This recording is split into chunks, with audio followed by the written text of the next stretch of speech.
اور اللہ پاک نے یہ مومنین کی نشانی بتائی ہے. فرمایا کہ آپ میں سے مومنین وہی ہیں اپنی صبح میں اپنی شام میں جب انہیں موقع ملتے اللہ سے معافیاں مانگتے, تنہائیاں تلاش کرتے گئے, کونوں میں بیٹھ کر. فرمایا وہی مومن ہے. آمن الرسول بما انزل الیہ من ربہ والمؤمنون کل آمن باللہ وملائکتہ وکتبہ ورسلہ لا نفرق بین احد من رسلہ فقالوا سمعنا واطعنا غفرانک ربنا والیک المصیر. فرمایا کہ مومنین وہ ہیں جو اللہ کے نبیوں پر ایمان لاتے ہیں, رب کی کتابوں پر ایمان لاتے ہیں, اور ایسے ایمان لاتے ہیں کہ سب پہ برابر برابر ایمان رکھتے ہیں. اگلی بات وقالوا سمعنا وطعنا, مومنین وہ ہوتے ہیں جو اللہ کی بات کو سن کر اس پہ عمل کرنے کا پکا پختہ ارادہ رکھتے ہیں, کہتے ہیں ہم نے سنا بھی صحیح, ہم نے مان لیا. اس کے بعد کیا کہتے ہیں؟ غفرانکا غفرانکا غفرانکا. فرمایا یہ مومنوں کی نشانی ہے. اللہ کے حضور ہاتھ اٹھا کے دعائیں کرتے ہیں اللہ ہمارے گناہوں کو معاف فرما دے. مزید آگے رب العالمین نے فرمایا اگر تم مومن ہو تو یہ نشانی تمہارے اندر ہونی چاہیے. اگر آج تک پیدا نہیں کر سکے ابھی بھی وقت کے یہ نشانی اپنے اندر پیدا کر لو. اللہ اسی کو مومن کہتا ہے جو اپنے گناہوں کی معافیاں اپنے رب سے معافی مانگتے ہیں. فرمایا لا یکلف اللہ نفسا الا وسعها لہا ما کسبت وعلیہا ما اکتسبت. یہ مومنین کے اوصاف بتائے جا رہے ہیں. رب سے کیا دعا کرتے ہیں؟ ربنا لا تؤاخذنا ان نسینا, اللہ جو بھول چک میں گناہ ہو گئے ان پہ پکڑ نہ کرنا. او اخطأنا, مولا کریم جو خطائیں ہو گئی ان پہ ہمیں پکڑ نہ کرنا. ربنا ولا تحمل علینا اصرا کما حملتہ علی الذین من قبلنا, اللہ جیسے ماضی کی قومیں پکڑی گئی گناہوں کی وجہ سے میں تم سے سوال کرتا ہوں اللہ مجھے ایسے نہ پکڑنا. فرمایا مومنوں کے یہ ورد ہوتے ہیں, مومنوں کا یہ وظیفہ ہوتا ہے, مومنوں کی عادت میں یہ چیز شامل ہوتی ہے, ایسے معافیاں مانگتے ہیں. ربنا ولا تحملنا ما لا طاقت لنا بہ, اللہ جو ہمارے اندر بس نہیں اس بس سے زیادہ طاقت سے زیادہ ہمارے اوپر بوجھ مت ڈال. مزید کیا کہتے ہیں؟ فاغفر لنا, اللہ تجھ سے بخشش کا سوال کرتے ہیں.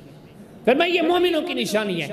زین للناس حب الشہوات من النساء والبنین والقناطیر المقنطرۃ من الذهب والفضة والخیل المسومۃ والانعام والحرث. رب العالمین فرماتے ہیں سورہ آل عمران میں یہ دنیا کی زندگی مسیر کر دی گئی ہے, آپ کی نظروں میں خوبصورت بنا دی گئی ہے, آپ کے دلوں میں اس دنیا کی زندگی کی چاہت بٹھا دی گئی ہے. آپ کے لیے دنیا کی بیویاں, دنیا کے اولاد, دنیا کے خزانے, دنیا کے مال, یہ سارے کے سارے آپ کو بہتر کر کے دکھائے گئے ہیں. آگے مولا کریم نے فرمایا ذالک متاع الحیات الدنیا, لیکن سنو یہ سارے کا سارا کارخانہ عارضی ہے. ذالک متاع الحیات الدنیا, یہ سارا کچھ عارضی ہے. آگے واللہ عندہ حسن المآب, بہتر وہی ہے جو اللہ کے پاس ہے, ہمیشہ وہی ہے جو اللہ کے پاس ہے.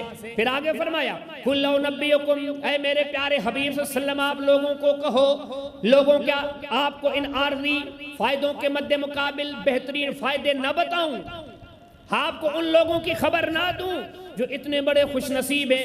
لَهُمْ جَنَّاتٌ تَجْرِي مِن تَحْتِهَا الْأَنْهَارُ خَالِدِينَ فِيهَا, وہ لوگ جو جنتوں میں رہیں گے وہ بھی ہمیشہ ہمیشہ کے لیے.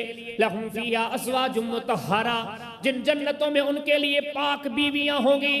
وَرِضْوَانٌ مِّنَ اللَّهِ أَكْبَرُ, اور اللہ کا رضامندہ ان لوگوں کے لیے ہمیشہ کے لیے لکھ لیا جائے گا. یہی لوگ کامیاب و کامران ہیں.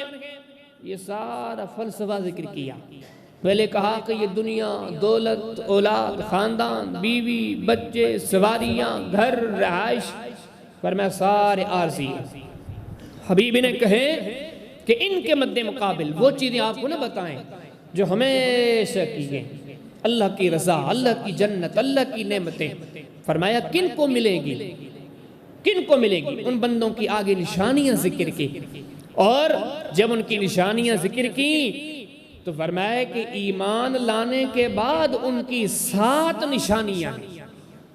ایمان تو لے آئے لیکن ایمان لانے کے بعد 7 نشانیاں ہیں.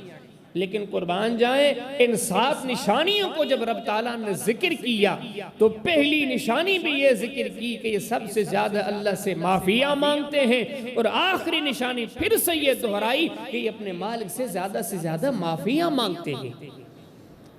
فرمایا کہ ان خوش قسمتوں کو، ان خوش بختوں کو بتا دو کہ اگر یہ خوش بختی چاہتے ہیں تو اللہ سے زیادہ معافیاں مانگے۔ ہر زمانے میں، ہر دور میں اللہ کو وہی پیارے لگتے ہیں، صبح شام رات دن اپنے مالک سے گناہوں کی معافیاں مانگے۔ فرمایا وَكَأَيٍّ مِّن نَّبِيٍّ قَاتَلَ مَعَهُ رِبِّيُّونَ كَثِيرٌ فَمَا وَهَنُوا لِمَا أَصَابَهُمْ فِي سَبِيلِ اللَّهِ وَمَا ضَعُفُوا وَمَا اسْتَكَانُوا وَاللَّهُ يُحِبُّ الصَّابِرِينَ۔ اللہ پاک فرماتے ہیں وَكَأَيٍّ مِّن نَّبِيٍّ، کتنے ہی نبی تھے، قاتل، جہاد کے میدان میں لڑتے رہے، اور ان کے ساتھ فرمایا ربیون کثیر، ان کے ساتھ دوسرے بھی اللہ والے تھے، نبی بھی اللہ کے نیک بندے اللہ والے، اور فرمایا دوسرے ان کے اصحاب۔ اب غور کریں، اللہ پاک نے فرمایا یہ جہاد کے میدان میں لڑنے والے نبی اور ان کے ساتھی جو اللہ والے ہوتے تھے، ان کا وظیفہ کیا ہوتا تھا؟ اللہ پاک نے آگے فرمایا وَمَا كَانَ قَوْلَهُمْ إِلَّا أَن قَالُوا، وہ جب بھی دعا کرتے ہیں تو سب سے پہلے یہ کہتے ہیں اللہ ہمیں ہماری کوتاہیاں معاف فرما دیں۔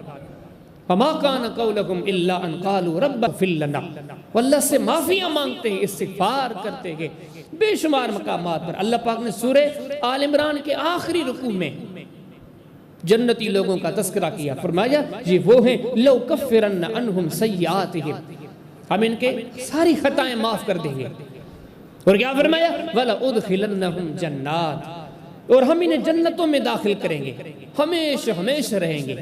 نشانیاں کیا بتائی؟ فرمایا ان کی نشانیاں یہ ہے کہ یہ ہر وقت اپنے مالک کے حضور معافیاں مانگتے رہتے ہیں، استغفار کرتے رہتے ہیں۔ تو اس چیز کو اختیار کیا جائے۔ نبی کریم علیہ السلام کے سامنے سب سے عظیم انسان سے ابو بکر صدیق نے سوال کیا، صحیح بخاری کے اندر کتاب الرسان کے اندر ایک باب کے الدعاء قبل السلام، پھر ابو بکر صدیق آئے اور نبی کریم علیہ السلام کو کہتے ہیں علمنی دعاء ان ادعو به فی صلاتی، اللہ کے رسول مجھے کوئی دعا بتائیں، میں چاہتا ہوں کہ اسے نماز میں پڑھتا رہوں۔ اب آپ دیکھیں صدیق اکبر کے، نبی کریم علیہ السلام کے عظیم صحابی ہیں، ساری نیکیاں جتنی اچھائیاں جو اس بندے کے اندر موجود ہیں، امت کا سب سے بڑا ولی، انبیاء کے بعد سب سے اعلیٰ شرف درجے مقام منصب والا بندہ، لیکن آج نبی کریم علیہ السلام سے جب پوچھا اللہ کے رسول مجھے کوئی دعا سکھلائیں، تو نبی کریم علیہ السلام نے کون سی دعا سکھلائی؟ کہ آپ نے فرمایا صدیق تو ایسے کہا اللہم انی ظلمت ظلما کثیرا، اللہ میں نے بڑا ظلم کیا ہے، میں نے اپنے اوپر بڑا ظلم کیا ہے، میں نے بڑے گناہ کیے ہیں، ولا یغفر الذنوب الا انت، اور مجھے پتا ہے کہ تیرے علاوہ کوئی بخشنے والا نہیں۔ آگے کیا سکھلائے صدیق؟ اس کے بعد یہ کہا فاغفر لی مغفرۃ من عندک، اللہ مجھے معاف کر دے، ورحمنی، مجھ پہ رحم کر۔ اس حدیث پہ غور کریں، نبی کریم علیہ السلام ابو بکر صدیق کو بھی بتاتے ہیں کہ صدیق تو بھی اپنا وظیفہ یہ بنا دے کہ بار بار اپنے مالک سے معافی مانگ۔ صدیق تو بعد میں خود نبی کریم علیہ السلام آپ مسند احمد پڑھیں، سن عبداللہ بن عمر کی حدیث پڑھیں، پھر عبداللہ بن عمر فرماتے ہیں ایک دن کی بات نہیں ہے، نہ 2 دنوں کی بات ہے، اکثر و بیشتر ہم نے نبی کریم علیہ السلام کو دیکھا آپ اپنی مجلس میں ایک دعا پڑھتے تھے اور ہم گننے لگتے تھے، جب ہم گنتے تھے ہم سنتے تھے نبی کریم علیہ السلام 100 مرتبہ سے بھی زیادہ پڑھ دیتے تھے۔ مقام کیا ہے؟ رحمت للعالمین ہے، لیکن ایک مجلس میں یہ دعا پڑھتے ہیں 100 مرتبہ سے زیادہ پڑھ دیتے ہیں، اور کئی مجلسوں میں پھر عبداللہ بن عمر فرماتے ہیں میں دوسرے کئی صحابہ نے نبی کریم صلی اللہ علیہ وسلم کا یہ انداز دیکھا ہے کہ ایک مجلس میں 100 مرتبہ یہ کلمات پڑھتے، اور کلمات کیا ہے؟ رب اغفر لی، اللہ میں تجھ سے معافی مانگتا ہوں، مجھے بخش دے، وتوب علی، اللہ میں تیرے در پر توبہ کرتا ہوں، میری توبہ قبول فرما۔ آگے کیا فرماتے؟ انکا انت التواب الغفور، اللہ تو سب سے زیادہ توبہ قبول کرنے والا ہے، سب سے زیادہ تو بخشنے والا ہے۔ تو ان باتوں سے کیا پتا چلا؟ یہ بار بار معافیاں مانگنا یہ وہ ضرورت ہے جو نبی کریم علیہ السلام اپنی زندگی میں محسوس کرتے گئے، یہ وہ بہترین خصلت ہے کہ نبی کریم علیہ السلام سے ابو بکر صدیق کو بتاتے گئے صدیق تو بھی مالک کا حضور بار بار معافیاں مانگ، بلکہ مولا کریم نے قرآن حکیم کے اندر بتایا یہ تو مومنین کی نشانی ہے، آپ میں سے وہی مومنین ہیں جو اپنے اکثر اوقات میں اپنے اللہ سے معافیاں مانگتے ہیں، گڑ گڑا کر ماضی کے گناہوں کے رب العالمین سے عافیت و درگزر کا سوال کرتے ہیں۔ فرمایا تم یہ کر لو، اگلا یہ قرآن کا وعدہ ہے کہ مولا کریم تمہیں ضرور معاف کر دے گا، کہ اللہ کی ذات سب سے زیادہ معاف کرنے والی ہے۔